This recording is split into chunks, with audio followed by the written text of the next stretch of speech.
Getting ready to stain and seal my deck, and the first thing we're going to need to do is we're going to need to wash it. We've got some really nice weather conditions. It's sunny and it's warm, so we're going to start getting ready to clean. Most people, they want to grab a pressure washer when they're getting ready to clean a deck, and you want to be careful because with a pressure washer you can pit your wood and create some divots in it. If you do have a composite type product, you may be able to use a pressure washer, but I'd check with the manufacturer first. We're going to use some products instead over here. This is an Armor All product that does contain bleach. It's a good cleaning product. It doesn't require a lot of scrubbing. You do want to be careful because with the bleach it can stain clothes, and if you get it on plants you might want to wash it off. Another product here is this Sunfrog Deck Cleaner. This is a product that you mix with some water, apply it to the deck, and you let it sit. And this is what we're using today. And after it's sat for about 10 or 15 minutes, you can go ahead and start scrubbing, and then when you're done with either product you want to rinse. So I'm going to get started here, use a little bit of elbow grease and get this deck all nice and clean. We're almost ready to start staining, but before we do, we want to take a look at our deck and check a couple things.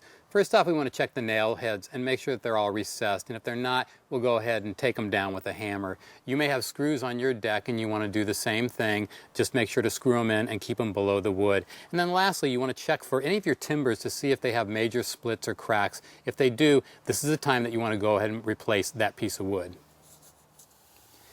Just getting ready to start staining now. First thing we're going to be doing is we're going to be using an oil base type stain. This is a Penofin product. Their recommendation is that you have a warm temperature, about 50 to 75. You definitely want to check the label because it does make a lot of difference. In this case, this product cannot be applied to hot wood. So if you have really high temperatures, you're not going to be able to apply the stain.